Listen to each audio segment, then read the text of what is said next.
Welcome to the Tom Woods Show, episode 323.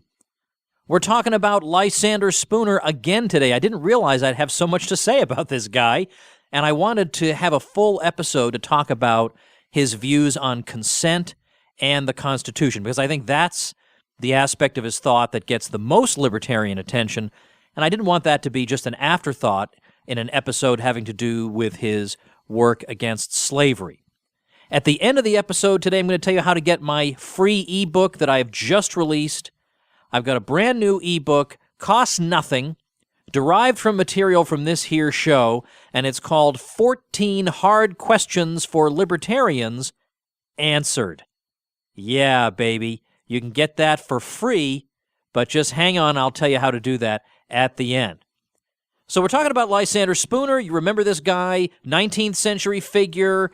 He tried to compete with the post office, and they shut him down, and he supports jury nullification. He supports abolitionism. He is as anti-state as you could ask for. Extremely interesting figure. And last time we talked about his work, The Unconstitutionality of Slavery, from 1845, in which he uses the doctrine of original meaning to undercut the claim that the Constitution supports slavery. And he takes on those clauses in the Constitution that do seem to refer to slavery. At the very least, we take them as referring to slavery because we know the background to those clauses. But his point is, suppose you were an impartial judge who knew nothing about the historical background of these clauses. All you had to go on were the words themselves. Would you read slavery into these clauses? So that's the way he's attacking the question of slavery and the Constitution. Of course, on the show notes page for this episode, which will be tomwoods.com/323, I will link to yesterday's episode, 322, in which I talked about Spooner and slavery. Today I want to talk about some of the points he makes in his work, No Treason, the Constitution of No Authority, 1867. And I want to begin by providing a little bit of context here. We're talking about the idea of consent. When people say that government rests on the consent of the governed, well, I think they say that without really thinking very closely, very carefully about it. Because what would that really mean for government to rest on the consent of the governed? Do you mean the real explicitly expressed consent? Like everybody who's governed has said, yep, I like this arrangement and I give it my support. Is that what they mean? Of course not. So what do they mean by it rests on the consent of the governed? Well, we presume that people consent because what? Because they're standing there and they haven't moved away, so we presume that they consent to be ruled by us. It's extremely murky what is meant by this idea of giving consent to government. Now, by the way, I've actually done a YouTube on this, I don't know when, maybe 2-3 years ago, so I will link to that also in the show notes page at tomwoods.com/323, and so I won't go into that in a whole lot of detail because I do make some arguments against this idea that there's a social contract that you are presumed to have consented to, and that's why it's legitimate for us to tax you and conscript you and, whatever. It's presumed that you've given your consent. The problem is, for Spooner, that he's going to really insist that words have to have meanings. Remember in the last episode, he's a stickler for, let's look at what the words mean. What does consent mean? What does it mean to say I've consented to something? John Locke tried to deal with this problem. Because, of course, Enlightenment figures, Locke was Enlightenment, pre-Enlightenment figure, and for Enlightenment figures, they're very uncomfortable with the idea of authority of any kind. They're uncomfortable with authority. So when authority exercises power over people, they want to make it seem like it's really the people themselves exercising the power, or that the people have really agreed to have the power exercised over them. Locke is even going to say that consent is what separates a legitimate ruler from an illegitimate one. But how do people express that consent? Locke is going to talk about tacit consent. that, for example, we indicate our consent to the system when we accept benefits or receive benefits from the system. So, for example, when we're traveling on roads protected by the government, or when we own real estate that's protected by the government. As a matter of fact, Locke says that the inheritor of real estate inherits the obligation to government. Now, how does he defend this? Well, you might be surprised to learn that he defends it very weakly, if he defends it at all. He doesn't directly defend it at all. What he'll say is, well, it's difficult, it's impractical and difficult to obtain unanimous consent. We can't get the consent of every single person. But that seems like an argument from convenience. And I could justify all kinds of outrages on the grounds of convenience. It might be convenient to draft half the country into a giant industrial army for the purposes of the regime. And it would be inconvenient for individuals to be able to opt out of that. But that doesn't make it morally okay to do it. Locke further says that some people recognize, probably most people, that we need a common judge for disputes. Most people take for granted we have to have a common judge to hear our disputes. That's one of the functions of government, according to Locke. Now, he says that this arrangement, whereby we designate a judge or a group of judges as people whose decisions are definitive for all of society, that's not going to work unless minorities, too, are subject to these judges. In other words, the majority that consents to the regime is, of course, subject to the judges, but we can't have these judges perform their role correctly and adjudicate disputes unless everybody agrees to have their disputes adjudicated by them. So we have to basically force this system on minorities, on the recalcitrant minority that does not expressly consent to the system, or otherwise the whole thing doesn't work. Well, maybe that's so, but again, how is that an argument? How is that a moral argument? How is that an argument that really addresses the issue of consent? It's just saying that it's inconvenient if these people don't consent, so we'll act as if they have. Well, that's not really an argument. Orestes Brownson, who was another 19th century American political thinker like Lysander Spooner, although he wouldn't have agreed with Spooner on quite a number of things, nevertheless was totally unimpressed with his concept of tacit consent. He says, what kind of agreement requires me to move to some foreign land to demonstrate my lack of consent? Because that's the standard view you get on the internet, and that's more or less seems like what Locke is saying too, that if you're standing around enjoying the benefits of the government, then you've consented to the government. Well, as a number of political philosophers have said in return, if there is no way for me to indicate my lack of consent, if I'm just automatically assumed to have consented, what is the point of this whole system? And of course, as Michael Huemer said when he was on the show, if the mafia took over your town, it would make exactly the same argument. It would say, well, you haven't left, so obviously you've consented to our rule. Now, as I say, I've got a video on the subject of the social contract. I'll link you to that at tomwoods.com/323. I don't want to get too bogged down here with this issue. I just want to show you this is the context in which Lysander Spooner is writing. He's confronting this issue of consent. How can it be said, or indeed can it be said, that people have consented to the American regime, to the Constitution itself? And it's his view in his work, No Treason, that, in his words, the Constitution has no inherent authority or obligation. Now, I realize this is going to blow the minds of half my audience. I understand that. That's why we're doing it, right? Where would be the fun if all we did was just talk about things we already agree with, right? This is going to blow some minds here. But he's saying that the Constitution, these are his words, does not so much as even purport to be a contract between persons now existing. It purports at most to be only a contract between persons living 80 years ago, which would have been 1787.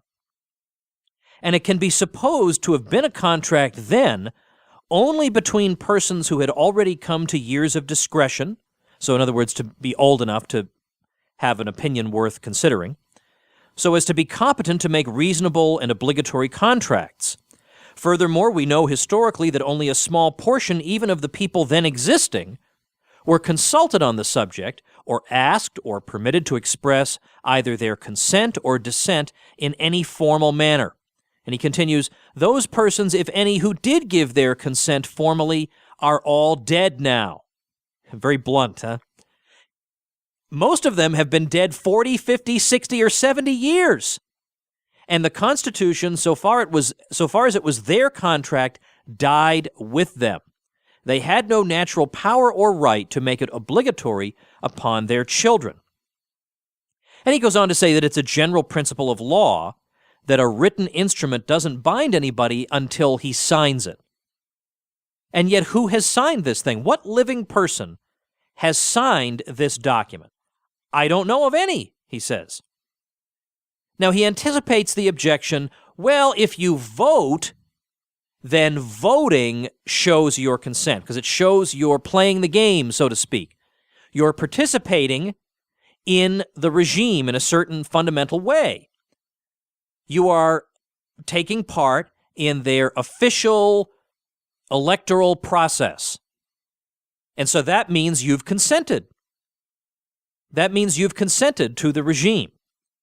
And by the way, there are quite a number of libertarians today who take that view, that if you vote, it means you are consenting to the government. Lysander Spooner did not take that view at all.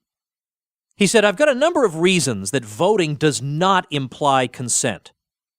For one, not all people have been allowed to vote, so we can't say that the society, the governed, have consented to the regime. Well, certainly not all people have voted in the first place, so the very existence of voting does not solve the problem of consent, because not everybody chooses to exercise that right to vote. And of those who are allowed to vote, not all do vote. And then moreover, he says voting, but let's say we deal with the people who have voted. All right, so it's definitely true that just saying that we have a democratic so-called system, that doesn't mean that the society has consented to the regime, because not everybody in society is allowed to vote, and of those who are allowed, not everybody does vote. He said, but let's make it as hard as possible, right? I mean, implicitly, he's saying, let's make my case as difficult as possible. Let's deal with the people who are allowed to vote and do exercise the vote. Then what do we do? Well, he says, we can't assume that voting means that the person is consenting to the system, because it could well be that a lot of people are voting as a gesture of self-defense. Their vote is not intended to convey a spirit of consent to the system, but maybe they're voting in self-defense. What does he mean by self-defense? Well, he says that the act of voting may not be, in the full sense, voluntary for this reason. He says, and this is a lengthy quotation, but it is worth hearing. He says, in truth, in the case of individuals, their actual voting is not to be taken as proof of consent, even for the time being. On the contrary, it is to be considered that, without his consent having even been asked, a man finds himself environed by a government that he cannot resist, a government that forces him to pay money, render service, and forego the exercise of many of his natural rights under peril of weighty punishments. He sees, too, that other men practice this tyranny over him by the use of the ballot. He sees further that if he will but use the ballot himself, he has some chance of relieving himself from this tyranny of others by subjecting them to his own. In short, he finds himself, without his consent, so situated that if he use the ballot, he may become a master. If he does not use it, he must become a slave. And he has no other alternative than these two. In self-defense, he attempts the former. His case is analogous to that of a man who has been forced into battle, where he must either kill others or be killed himself. Because to save his own life in battle, a man takes the lives of his opponents, it is not to be inferred that the battle is one of his own choosing. Neither in contests with the ballot, which is a mere substitute for a bullet. Because, as his only chance of self-preservation, a man uses a ballot, is it to be inferred that the contest is one into which he voluntarily entered, that he voluntarily set up all his own natural rights as a stake against those of others, to be lost or won by the mere power of numbers. On the contrary, it is to be considered that in an exigency into which he had been forced by others, and in which no other means of self-defense offered, he, as a matter of necessity, used the only one that was left to him.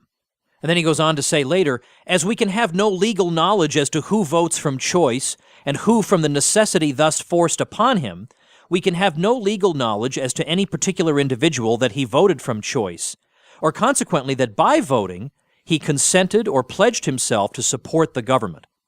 Legally speaking, therefore, the act of voting utterly fails to pledge anyone to support the government. It utterly fails to prove that the government rests upon the voluntary support of anybody. Now here, by the way, I think Spooner concedes too much to the anti-voting people. Now, by the way, I think it's morally acceptable to vote. I generally don't vote because there's almost never anybody worth voting for, but I voted for Ron Paul. And I don't think there's a moral issue. I don't think that I'm consenting to the system by voting. I mean, now, some people have rejected this analogy, but I think it's a good analogy. If I'm sitting there in a concentration camp and I get to vote on whether or not I should be released, I'm not going to sit there on principle and say, well, I'd be consenting to the system if I voted. You're darn right I'm going to vote to get myself out of that concentration camp. Likewise, suppose I were running for office and I told you that I was going to refuse my salary, I will take no tax dollars whatsoever, and I'm going to apply myself entirely to the job of repealing oppressive laws. How would that oppress you exactly? Because sometimes the anti-voting libertarians will tell me, if you vote, you are being a master over others. That's what Lysander Spooner seems to be saying here. But that's not necessarily so. If you vote, you are of necessity trying to impose something on other people. But no, I mean, imagine the scenario that I just described. Highly unlikely though it may be, it's not metaphysically impossible. That what if I vote for somebody who refuses to take any tax dollars and just sits there trying to overturn laws? Well, that's imposing my views only in the most trivial and uninteresting way. It's simply saying I am against coercion. It's morally wrong for the rest of you deadbeats to engage in coercion, and I'm going to try to stop you from doing it. That's perfectly fine, and I would want to vote for somebody like that. But anyway, voting's not the main issue here. I want to talk about majorities. What about a majority agreed to the system? Doesn't that mean something? Well, here I just have to share Spooner's own words. You're going to love this. He says, majorities as such afford no guarantees for justice. They are men of the same nature as minorities. They have the same passions for fame, power, and money as minorities, and are liable and likely to be equally, perhaps more than equally, because more boldly, rapacious, tyrannical, and unprincipled if entrusted with power. There is no more reason, then, why a man should either sustain or submit to the rule of the majority than of a minority. Majorities and minorities cannot rightfully be taken at all into account in deciding questions of justice, and all talk about them in matters of government is mere absurdity. Men are dunces for uniting to sustain any government or any laws except those in which they are all agreed, and nothing but force and fraud compel men to sustain any other. To say that majorities as such have a right to rule minorities is equivalent to saying that minorities have and ought to have no rights except such as majorities please to allow them. Now, but this is the part that I really like. He says, it is not improbable that many or most of the worst of governments, although established by force and by a few in the first place, come in time to be supported by a majority.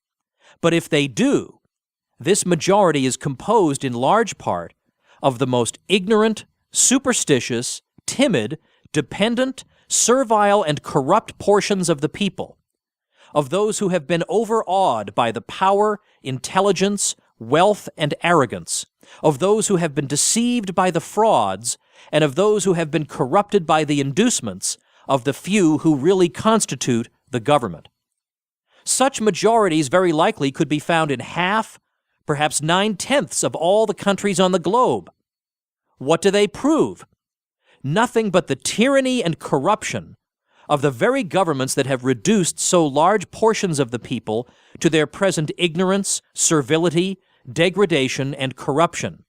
And ignorance, servility, degradation, and corruption that are best illustrated in the simple fact that they do sustain governments that have so oppressed, degraded, and corrupted them. Then he goes on to say, the mere fact, therefore, that a government chances to be sustained by a majority of itself proves nothing that is necessary to be proved in order to know whether such government should be sustained or not.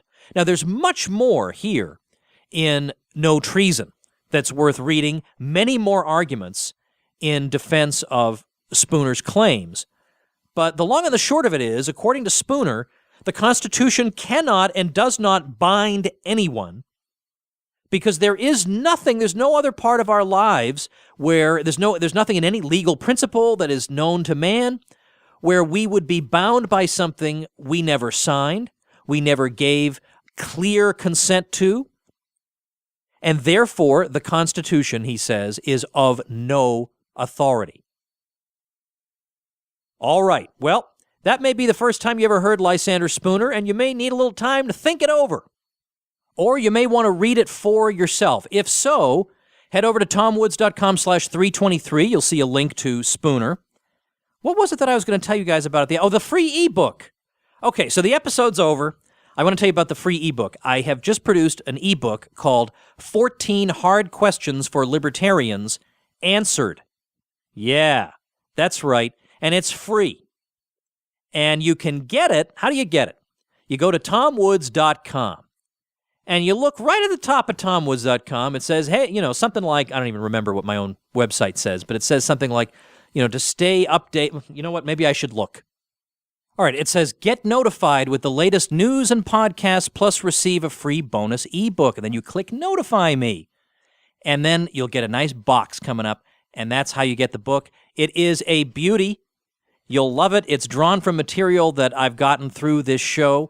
And it's a bunch of questions that do come up quite a bit, whether it's net neutrality or the environment. Don't you care about the environment? Or drugs, or banking, or police. A whole bunch of subjects are covered, and you get that ebook absolutely free.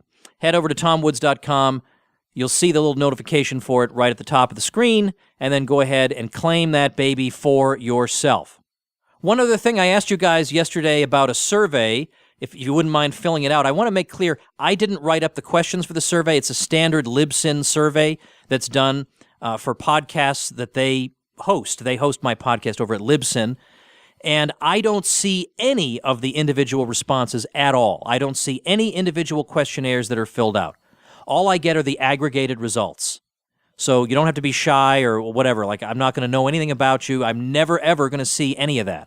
All I get are aggregated results in terms of demographics and stuff like that. Just curious to see who's listening. And so this is a way to find out. If you want to help me out, go to www.tomwoods.com/survey, and it will take less than a minute, and you will really, really help me out. For the stuff we talked about today, including Spooner's No Treason, plus my video on the social contract, head over to the show notes page, tomwoods.com/323. Thanks for listening, everybody. See you tomorrow. The Tom Woods Show.